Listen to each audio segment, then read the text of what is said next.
Hello and welcome back to Marina Woli. I'm really glad you're here.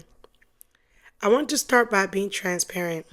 This is not the first time I've recorded this episode. Honestly, I've recorded it and re recorded so many times, doubting myself every step of the way. Is this good enough? Does it make sense? Or am I just rambling? But the truth is, that's part of my story. That fear, that doubt, it's what's been sitting with me for years. And if I waited until I wasn't afraid anymore, I would probably never hit record. So today, even with the nerves, I'm here. I chose to show up, and I chose to start with a topic that has shaped my entire life. Grief. Grief isn't linear. It doesn't politely knock and leave when it's done. It lingers. It changes shape. And sometimes it resurfaces when you least expect it. My own journey with grief began when I lost my father, right after I turned 11. I can still remember the moment I got the news. It felt like my world was crumbling. But at the same time, I don't think I fully understood what that meant. That night, I sat down to eat cassava leaf and rice, and for a moment, it was like nothing had happened. But deep inside, my heart was carrying a weight I couldn't name. For years after, I didn't realize that's what I was feeling was grief. I just knew I had an ache in my chest, a confusion about life, and this constant sense of searching. I laughed to cover the pain, but deep inside, I was grieving a father whose voice I can barely remember, but whose still echoes in my mind. His death became a turning point in my life, shaping how I love, how I view men, and even how I compare people, often unintentionally. The pressure of who he was, a respected doctor, weighed on me. People expected me to become something great, something that would honor his name. It wasn't until I went away to college in a small rural town in Pennsylvania that things started to click. That's when I really began to wrestle with my identity. Up until then, I didn't think much about who I was. I was just living, just being.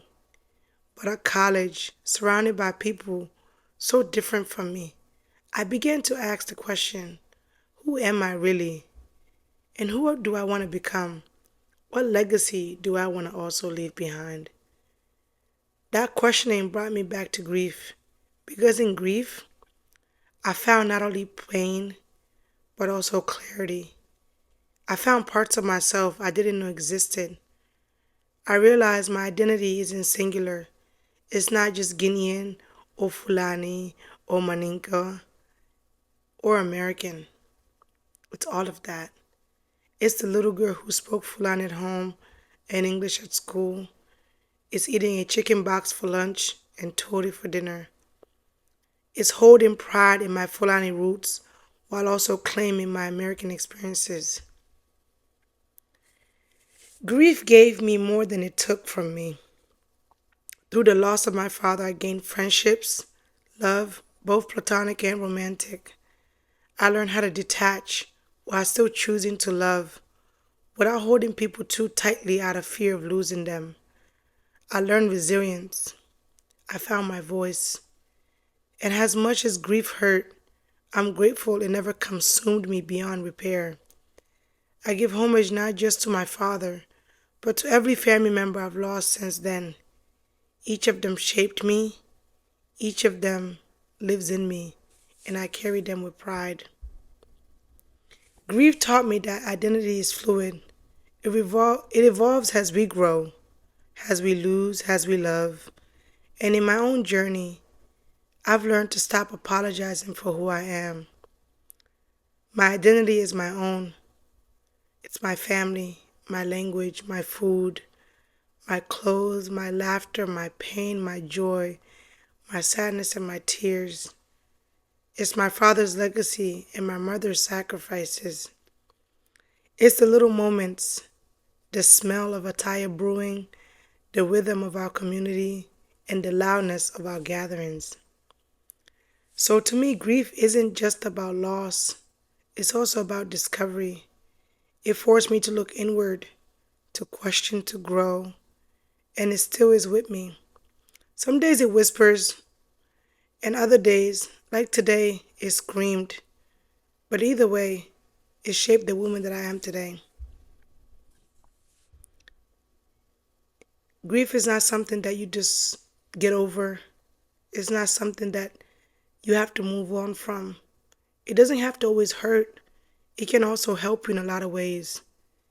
It can help you choose people more carefully. It can help you love more carefully.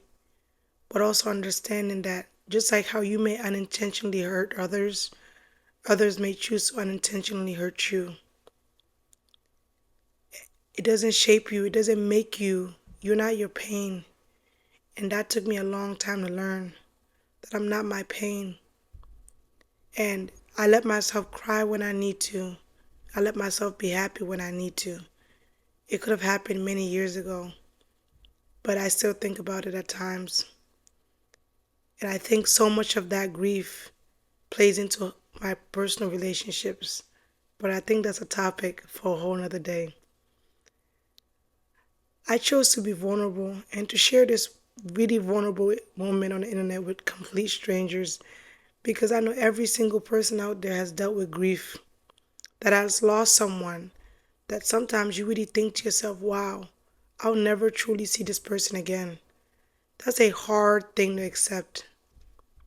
But to anyone who is listening, who is grieving, whether it's a parent, a sibling, a friend, or even just grieving the version of yourself that you thought you would be, or the version of yourself that others wanted you to be, I want you to know that you're not alone.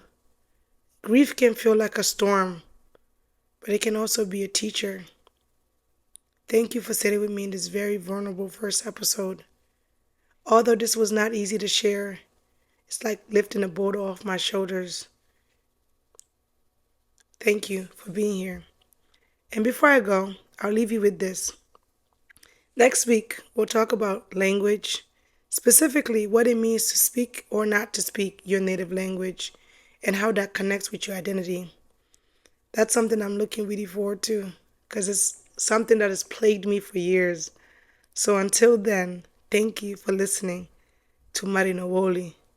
See you next time.